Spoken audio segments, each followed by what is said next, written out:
1976. Volkswagen engineers stare at a problem no one can solve. Build an engine stronger than a 4, cheaper than a 6, efficient enough for economy cars but tough enough for turbos. The solution? 5 cylinders. The twist?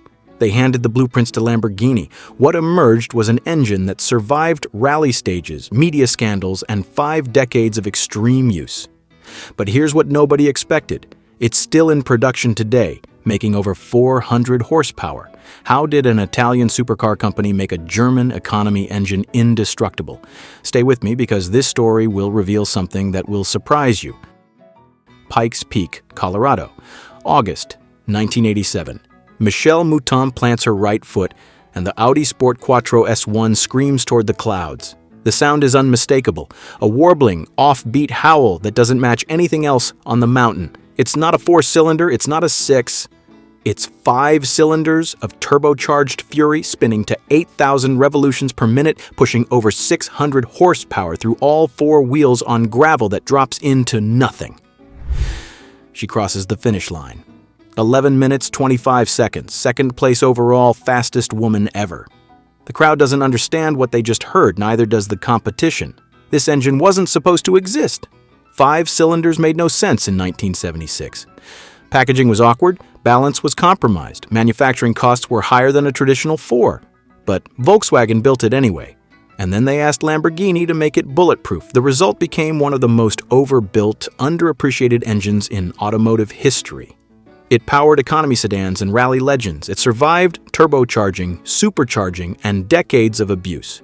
Tuners discovered it could handle triple the factory horsepower without grenading. Enthusiasts called it agricultural. Engineers called it brilliant. But here's the mystery. Why did Volkswagen choose 5 cylinders in the first place? What did Lamborghini actually do to the design? And why did this engine outlive nearly every rival from its era? The story begins not in Germany or Italy, but in the wreckage of a global oil crisis that forced automakers to rethink everything they knew about power and efficiency. To understand how this moment became possible, we need to go back to the world that created it. The year was 1973. Oil prices quadrupled overnight. Gas lines stretched for blocks. American muscle cars choked under emissions equipment. European manufacturers scrambled to build smaller, more efficient engines that could still move heavy cars. The inline 6 was dying. The V8 was already dead in most markets outside America. 4 cylinders were cheap and efficient, but harsh and underpowered in anything larger than a compact.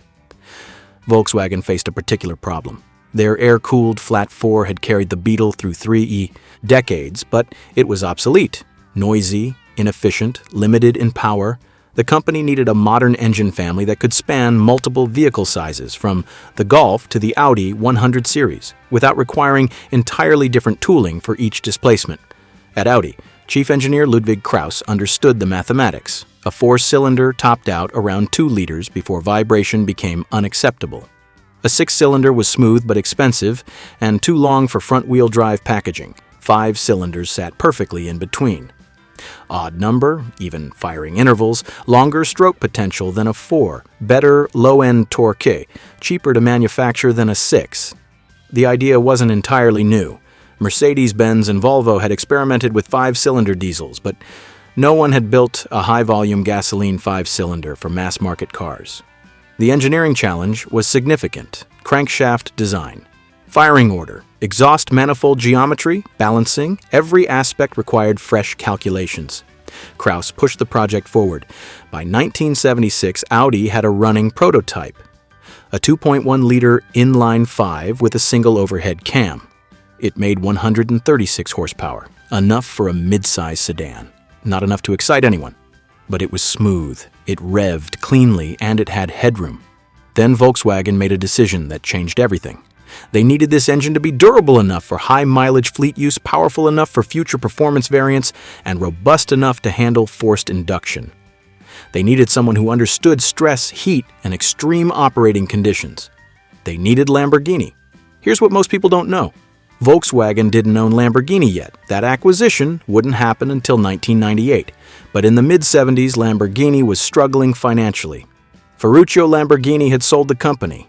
The new owners needed cash. Volkswagen needed expertise. A consulting contract was signed.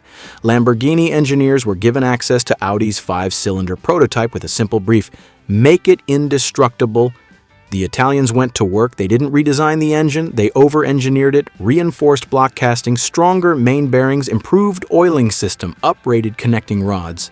They approached it like they were building a race engine destined for 24-hour endurance events, not a commuter sedan power plant. The result was an engine that could survive conditions that would kill most economy car motors. It was overbuilt in the best possible way. Heavy, yes, but unkillable. But every revolution has its breaking point, and this one was about to face its own. The Audi 5-cylinder, internally designated the engine family EA 855, was mechanically simple and philosophically complex. 5 inline cylinders, single overhead camshaft in early versions, dual overhead cams in later performance variants, belt-driven camshaft, iron block, aluminum head. Aluminum? Displacements ranged from 2.1 liters to 2.5 liters across the production run. The firing order was 1, 2, 4, 5, 3, irregular but balanced. Each cylinder fired at 144-degree intervals. This created the signature offbeat exhaust note, a warble that sounded like a 4-cylinder with hiccups or a 6-cylinder with a missing spark plug. Enthusiasts either loved it or hated it. No one was neutral. The engineering brilliance was in the details. The crankshaft was a 5-throw design, meaning each connecting rod had its own journal. This increased rigidity and allowed for better oiling. The block was cast iron, not aluminum, adding weight but providing thermal stability and strength. Lamborghini's influence showed in the bearing sizes. They were oversized for the displacement, designed to handle far more stress than a naturally aspirated economy engine would ever see.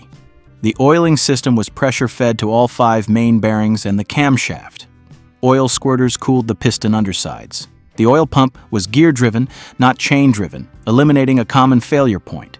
Coolant passages were generously sized. The engine ran cool even under sustained high load. Connecting rods were forged steel, not cast. Again, overkill for a sedan engine. But this decision paid off when Audi's motorsport division began turbocharged development. The rods handled boost without modification. The block accepted higher compression pistons without cracking. The head flowed well enough to support significant power increases with just camshaft and intake changes. According to period tests, the naturally aspirated 2.1-liter version produced 136 horsepower at 5,900 revolutions per minute and 126 pound-feet of torque at 4,500 revolutions.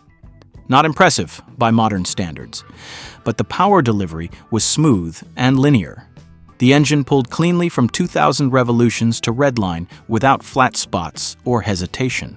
When Audi introduced the turbocharged version in 1979, the 5-cylinder's true nature revealed itself. The same block and bottom end that powered the sedate Audi 100 now produced 170 horsepower with just 7 pounds of boost.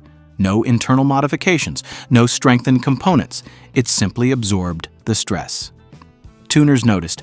By the early 80s, aftermarket shops were pushing 300 horsepower from stock internals with upgraded turbos and fuel systems. By the 90s, 400 horsepower. By the 2000s, 500. The engine that Volkswagen designed for efficiency and Lamborghini overbuilt for durability became a tuner favorite precisely because it was so conservatively engineered. The 5-cylinder architecture also solved a packaging problem that plagued front-wheel drive performance cars. An inline-6 was too long. A V6 was too wide. The i5-cylinder fit longitudinally in front of the front axle, with room for a transaxle and Quattro all-wheel drive hardware. This layout became the foundation for Audi's rally program and, eventually, their entire performance identity. But the engine's biggest advantage was also its limitation. It was heavy. A fully dressed 5-cylinder weighed nearly as much as some small displacement V8s.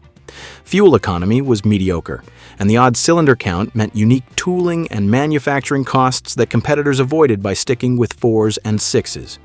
By the early 80s, Audi had proven the engine in competition, but convincing the broader market that 5 cylinders made sense, that was a harder battle. And it was about to get even harder. 1986, the Audi 5-cylinder had conquered rally stages. The Quattro won world championships. Group B was collapsing under its own extremism, but Audi's reputation as an engineering powerhouse was secure. Then came 60 Minutes. The broadcast aired in November. The report claimed Audi 5000 models equipped with automatic transmissions were accelerating uncontrollably. Sudden, unintended acceleration. Drivers described pressing the brake and feeling the car surge forward. Crashes, injuries, one death. The segment showed dramatic footage of an Audi 5000 lurching forward in a parking lot. Sales collapsed overnight. Audi's United States market share dropped from 0.74% in 1985 to 0.26% by 1991. A 65% decline. Dealerships closed, the brand became toxic, and the engine that powered those cars, the Indestructible 5-cylinder, became associated with mechanical failure and danger. Here's what actually happened. Multiple independent investigations, including by the National Highway Traffic Safety Administration, found no mechanical defect. The sudden acceleration events were caused by driver error, specifically pedal misapplication. Drivers were pressing the accelerator instead of the brake, then pressing harder when the car accelerated, creating a feedback loop of panic and increased throttle input. The Audi 5000's pedal placement was slightly closer together than some domestic cars, which may have contributed to confusion. But there was no engine or transmission defect. The 5-cylinder didn't spontaneously rev. The automatic transmission didn't engage on its own. The 60 Minutes footage was later revealed to have been staged with a rigged fuel system that kept the throttle open. The truth didn't matter. The damage was done. Audi spent years rebuilding trust in the American market. The 5-cylinder, which had nothing to do with the alleged problem, became a symbol of the scandal. By the early 90s, Audi was phasing it out in favor of V6 engines that seemed more modern and less associated with controversy. But the crisis in America didn't reflect global reality. In Europe, the 5-cylinder thrived. The Audi 80 and 90 models, the Audi Quattro, and the Audi 100 and 200 series continued production with 5-cylinder power. Tuners continued pushing the engine to absurd horsepower levels. Rally teams continued winning with turbocharged 5-cylinder Quattros.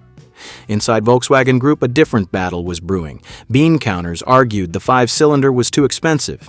Unique tooling, limited part sharing, manufacturing complexity. Why not use a 4-cylinder turbo for economy cars and a V6 for premium models? Why maintain a middle ground engine that didn't fit the traditional displacement ladder? Engineers fought back. The 5-cylinder's torque curve was better than a turbo 4. Its smoothness exceeded a naturally aspirated 4. Its compact length enabled longitudinal front-wheel drive and all-wheel drive layouts that a V6 couldn't match. And it had a sound, that warbling, off-beat howl that made Audis instantly recognizable. For a while, the engineers won. Audi introduced a new generation of 5-cylinder engines in the mid-90s, dual overhead cams, variable valve timing, direct injection in later versions. The engine remained in production through the 2009 Audi TT RS and the 2012 Audi RS3, both using a turbocharged 2.5-liter versions, producing over 300 horsepower. But the writing was on the wall. Stricter emissions regulations, demand for better fuel economy, downsized turbocharged 4-cylinders that could match 5-cylinder power with better efficiency. By 2018, Audi discontinued the 5-cylinder in most markets. The last holdout was the TT RS and RS3, and even those models faced uncertain futures. The engine that started as an experiment was overbuilt by Lamborghini, dominated rally racing, and survived a media scandal that nearly killed the brand, was finally being phased out. Not because it failed, because the world moved on. Could it have survived if the world was ready? When Audi first introduced the 5-cylinder in 1976, the automotive press didn't know what to make of it. Road and Track called it an interesting compromise. Car and Driver noted the smooth power delivery but questioned the weight penalty. European journalists were more enthusiastic. They appreciated the torque and the distinctive character. Early sales were modest. The Audi 100 with the 5-cylinder appealed to buyers who wanted more refinement than a 4-cylinder but couldn't justify the cost of a 6. Fleet managers liked the durability, Taxi drivers in Germany racked up 300,000 kilometers without major issues. The engine built a reputation slowly through reliability rather than performance. Then came the Quattro in 1980. Same 5-cylinder block, turbocharged, all-wheel drive. Suddenly the engine wasn't just durable, it was desirable. Rally enthusiasts watched Hannu Mikkola and Michel Mouton thrash turbocharged 5 cylinders through snow, gravel, and tarmac at speeds that seemed impossible. The sound was unmistakable on television broadcasts. That warble became the soundtrack of dominance. Sales of non-turbo 5-cylinder Audis increased. Not because buyers needed rally performance, because they wanted to own a piece of that identity. The engine became aspirational. Audi positioned it as proof of their engineering philosophy: overbuilt, understated, capable. Dealers reported strong customer loyalty. 5-cylinder owners returned for another 5-cylinder. They appreciated the low-end torque for highway merging and the surprising smoothness for long-distance driving. Maintenance costs were reasonable. Parts were shared across multiple models. Independent mechanics could work on them without specialized training. Then came 60 minutes. Overnight, 5-cylinder Audis sat unsold on dealer lots. Used car values cratered. Owners tried to trade them in and were offered pennies on the dollar. Some dealers refused Audi trade-ins entirely. The engine's reputation, built over a decade, evaporated in 20 minutes of television. According to industry analysis, Audi lost an estimated $1 billion in the American market between 1986 and 1991.